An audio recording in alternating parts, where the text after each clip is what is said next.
दोस्तों, किसी ने ठीक ही कहा है कि चाल शतरंज में अच्छी लगती है, रिश्तों में नहीं। आज की कहानी में आप सीखेंगे कि जब धोखा मिले तो क्या करना चाहिए। बात पुराने समय की है। नगर में रहने वाले एक व्यापारी का प्रेम विवाह हुआ। उन दोनों की जोड़ी इतनी सुंदर थी कि उन्हें पूरे नगर का सबसे सुंदर और आदर्श प्रेमी जोड़ा कहा जाता था। उनके प्रेम के किस्से पूरे नगर में मशहूर थे। उन दोनों के बीच इतना प्रेम था कि पूरे नगर में उनके प्रेम की मिसालें दी जाती थी। लोग कहते थे कि प्रेम हो तो इनके जैसा। उस प्रेमी जोड़े के घर का एक नियम था जिसके बारे में सारे नगर को पता था, और वह ये था कि जब रात में पूरे नगर की मसालें बुझ जाती थी, तब भी उनके घर के छत के ऊपर एक मसाल जलती रहती थी, और वह पूरी रात जलती थी। उनके इस प्रेम के बारे में उस राज्य के राजा रानी को भी मालूम था। उन्होंने भी उनके प्रेम के कई किस्से सुन रखे थे। एक रात राजा साहब अपनी रानी के साथ महल की छत पर खड़े होकर आकाश निहार रहे थे। चांद तारों को देख रहे थे। उसके बाद नीचे अपने नगर को देखा। चारों तरफ अंधेरा था, लेकिन एक मकान की छत पर मसाल जल रही थी। दोनों ने एक दूसरे को देखा। उसके बाद चर्चा शुरू हुई। चर्चा शुरू हुई इस बात पर कि उस व्यापारी का जो प्रेम विवाह हुआ है, लोग उन्हें एक आदर्श पति पत्नी का जोड़ा मानते हैं। लोग कहते हैं कि उनके बीच में अथाह प्रेम है। आखिर यह कैसे हो पा रहा है? यह शादी इतनी सफलतापूर्वक कैसे चल रही है? राजा ने कहा कि सारा जो साथ है वह पति दे रहा है। पूरी निष्ठा, त्याग और समर्पण पति की तरफ से है। पति बहुत समझदार है, उसी की वजह से यह रिश्ता इतना खूबसूरत है। रानी ने कहा, ऐसा नहीं है, पत्नी बहुत समझदार है, वह बहुत ही सुशील और संस्कारी है। उसे समझ है कि रिश्तों को कैसे संभालना है, उसकी वजह से यह रिश्ता इतनी खूबसूरती से आगे बढ़ रहा है। दोनों के बीच में बहस होने लगी। राजा ने कहा, वाद विवाद करने से कोई फायदा नहीं होगा, एक काम करते हैं, एक छोटी सी परीक्षा रखते हैं। रानी ने कहा, ठीक है, क्या करना है बताएं। राजा ने कहा, हम उस व्यापारी और उसकी पत्नी दोनों की परीक्षा लेंगे और यह पता करेंगे कि उनके बीच कितना प्रेम है और यह प्रेम सच्चा है भी या नहीं।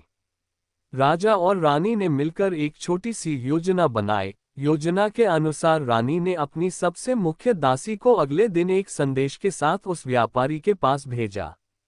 दासी ने उस व्यापारी के पास जाकर उससे कहा कि रानी साहिबा ने मुझे भेजा है, और रानी साहिबा का ये संदेश है कि अगर आप इतना कहकर दासी रुक गई और कहा, मुझे कहने में थोड़ा संकोच हो रहा है। व्यापारी ने कहा, कोई बात नहीं, आप कहिए, क्या कहा है रानी साहिबा ने? दासी ने कहा, रानी साहिबा कह रही है कि अगर आप अपनी पत्नी की हत्या कर दें तो रानी साहिबा आपसे विवाह करने के लिए तैयार हैं। वह आपके चरित्र और आपकी सुंदरता पर मंत्रमुग्ध हो गई है। वह आप पर मोहित हो गई है। व्यापारी ने कहा, आप मेरी तरफ से रानी साहिबा से क्षमा मांगिए, उनसे कहिए कि 1000 रानियां भी आ जाएं तब भी मैं अपनी पत्नी को नहीं त्याग सकता। मैं जिंदगी भर उसके साथ रहूंगा और उसकी रक्षा करूंगा। वह दासी यह संदेश लेकर वापस रानी के पास आ गई। अब परीक्षा लेने की बारी थी राजा की, और परीक्षा होनी थी उस व्यापारी की पत्नी की। राजा ने उसी दिन अपने एक करीबी नौकर को एक संदेश के साथ व्यापारी के घर भिजवाया। नौकर व्यापारी के घर पहुंचकर उसकी पत्नी से कहता है कि राजा साहब ने आपके लिए एक संदेश भिजवाया है। राजा साहब ने कहा है कि अगर आप अपने पति की हत्या कर दे तो राजा साहब आपसे विवाह कर लेंगे और आप हमारे राज्य की महारानी घोषित कर देंगे। व्यापारी की पत्नी ने कुछ क्षण सोचा और फिर कहा कि आज रात में 2 से 3 बजे के बीच में हमारे छत पर जो मसाल जलती रहती है वह बुझ जाएगी, और जब बुझ जाए तो समझ जाएगा कि मैंने अपने पति की हत्या कर दी है। राजा साहब से कहिए कि मैं उनका ये प्रस्ताव स्वीकार करती हूँ। नौकर यह संदेश लेकर तुरंत राजमहल पहुंचा और राजा से जाकर बताया कि व्यापारी की पत्नी ने तो आपका ये प्रस्ताव स्वीकार कर लिया है, और आज रात 2 से 3 बजे के बीच में जैसे ही उसके छत की मसाल बुझेगी वह अपने पति की हत्या कर देगी, ऐसा उसने कहा है। राजा ने फटाफट सैनिकों की एक छोटी सी टुकड़ी तैयार की और कहा कि देखिए, हमें बचाव के लिए तैयार रहना है। आप सबको उस व्यापारी के घर के बाहर छुपे रहना है। और जैसे उसके छत की मसाल बुझेगी तुरंत उस व्यापारी के घर के अंदर जाना है और उसकी जान बचानी है। सब ने कहा ठीक है। रात में राजा महल की छत पर चढ़ा, रानी भी साथ थी। दोनों ये देख रहे थे कि क्या सच में मसाल बुझेगी या नहीं। चौंकने वाली बात यह थी कि रात में 2 से 3 बजे के बीच मसाल बुझ गई। उस रात भी व्यापारी जब रोज की तरह दुकान से घर वापस आया तो खाना खाने के बाद वे सोने चले गए। सब कुछ वैसा ही चल रहा था जैसा रोज होता था, लेकिन रात में 2 से 3 बजे के बीच व्यापारी की पत्नी ने अपना काम कर दिया। उसने अपने तकिए के नीचे एक तेज धार वाला खंजर छुपा रखा था और मसाल बुझाते ही उसने उस खंजर से अपने ही पति की गर्दन काट दी।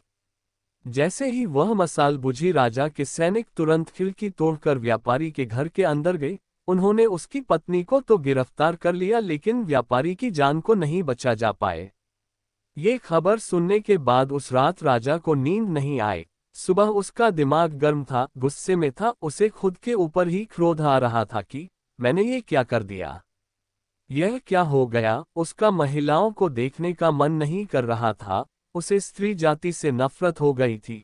उसे लग रहा था ये क्या धोखेबाजी हुई, ऐसा नहीं होना चाहिए था। राजा का क्रोध और मन उसके काबू से बाहर हो गया था। उसने अपने राज्य के सबसे बड़े और बुद्धिमान मंत्री को बुलवाया और कहा, सुनो, अभी मैं जंगल जा रहा हूँ शिकार करने, और शाम को मेरे महल वापस आने से पहले हमारे राज्य में जितनी भी महिलाएं हैं उन सबके सर कटवा दो, उन्हें फांसी पर चढ़ा दो। नगर की एक भी औरत जिंदा नहीं बचनी चाहिए। यह मेरा आदेश है और तुम्हें ये करना ही होगा। इतना कहकर राजा घोड़े पर सवार होकर तेजी से जंगल की तरफ चला गया और यहाँ मंत्री के होश उड़ गए। उसे समझ नहीं आ रहा था कि क्या हो रहा है। राजा साहब ने ये क्या उल-जलूल सा आदेश दे दिया है। उन्हें स्त्रियों से ही नफरत हो गई है। मंत्री ने बूढ़े पिता के पास गया जो कि एक समय में उस राज्य का मंत्री था और जाकर कहा कि पिताजी, राजा पागल हो गया है। उसने आदेश दिया है कि राज्य में जितनी भी महिलाएं हैं उन सबके सर कटवा दो, सबको खत्म कर दो। राजा को नारी जाति से नफरत हो गई है। मंत्री का जो बूढ़ा पिता था उसने कहा, बेटा, सबसे पहले तो तुम छुप जाओ, क्योंकि शाम को जब राजा आएगा तो सबसे पहले वह गुस्सा तुम पर ही निकालेगा। मैं राजा साहब से बात कर लूंगा, तुम परेशान मत होना। शाम को राजा शिकार से वापस आया और आकर देखा कि उसके नगर में महिलाएं वैसे ही घूम रही हैं, सब रोज की तरह अपना काम कर रही हैं। ये देखकर राजा का गुस्सा और बढ़ गया। उसने अपने महल में मंत्री को ढूंढा और नहीं मिला तो उसके घर पहुंच गया। घर जाकर पूछा तो पता चला मंत्री वहां नहीं था, वहां था उस मंत्री का बूढ़ा पिता। मंत्री के बूढ़े पिता के पास राजा गया तो मंत्री के पिता ने कहा, राजा साहब की जय हो। कहिए राजा साहब, कैसे आना हुआ। राजा तो क्रोध से भरा हुआ था। उसने कहा, तुम्हारा बेटा कहाँ गया। मैंने सुबह शिकार में जाने से पहले उसे एक आदेश दिया था, उसने माना नहीं। अब तो मैं सबसे पहले उसी का गला कटवाऊंगा। अब मुझे उससे नफरत हो रही है। मंत्री के बूढ़े पिता ने राजा से कहा, मुझे पता है कि आप क्यों परेशान हैं। आपके एक फैसले की वजह से एक निर्दोष व्यक्ति की जान चली गई और आपके सामने आपको जो लगता था कि प्यार वाला रिश्ता है, वह धोखेबाजी वाला रिश्ता निकला। वह जो धोखा मिला है, आप उससे व्यथित हैं, दुखी हैं, परेशान हैं। इस धोखे वाली घटना ने आपको अंदर से इतना व्यथित और परेशान कर दिया है कि आपको नारी जाति से नफरत हो गई है। आप सभी नारियों को खत्म कर देना चाहते हैं। राजा साहब, आपका आदेश माना जाए उससे पहले मैं आपको कुछ बताना चाहता हूँ, क्योंकि मैं आपके पिताजी के समय जब उनका राजपाट था तब उनका प्रधानमंत्री था।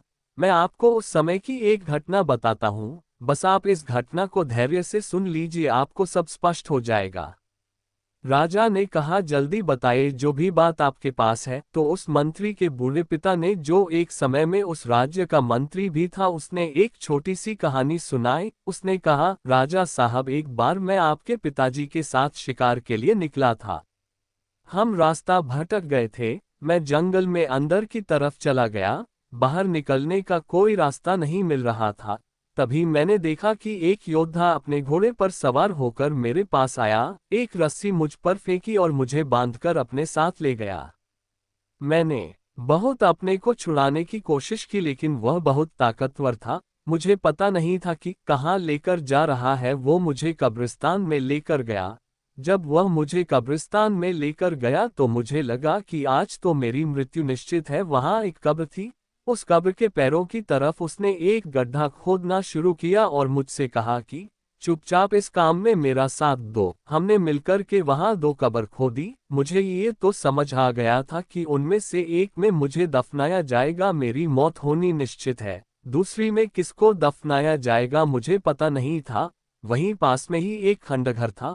वह जो योद्धा था वह फटाफट दौड़ के उस घर की छत पर गया।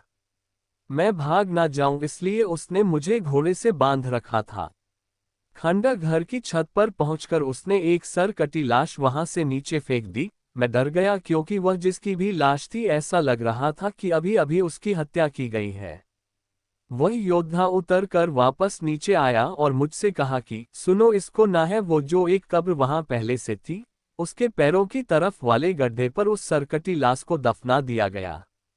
राजा साहब, मेरे तो हाथ पैर कांप रहे थे, क्योंकि मुझे लग रहा था कि ये जो दूसरी कब्र है उसमें मेरा सर काटकर मुझे दफनाया जाएगा।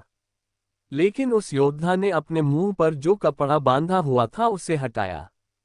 वो एक जवान महिला थी, एक अत्यंत खूबसूरत कन्या थी। उसने कहा कि घबराओ मत, मैं जानती हूँ तुम कौन हो। तुम इस राज्य के मंत्री हो और मैंने तुम्हें इसीलिए बंदी बनाया है ताकि मेरा संदेश सही जगह पर पहुंच जाए।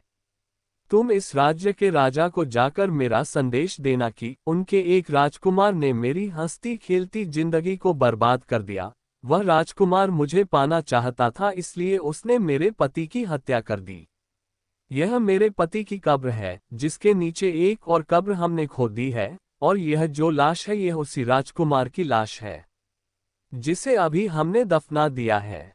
और उसके बाद वह बोलती चली गई कि अब मैं अपना गला काट रही हूँ, अपनी जान दे रही हूं, और अपने पति के पास वाली कब्र में हमेशा हमेशा के लिए, जब तक नामो निशा रहे हमारा, तब तक के लिए दफन होना चाहती हूं। ये जिंदगी खत्म करना चाहती हूं और अगली बार जहां भी हम जन्म ले जिंदगी भर साथ रहे। इसी तमन्ना के साथ इनकी बगल वाली कब्र में दफन होना चाहती हूं। मुझे दफन कर दीजिएगा। और यह बोलकर उसने अपना गला काट लिया। राजा साहब, उस दिन मुझे समझ आया कि सच्चा प्यार क्या होता है।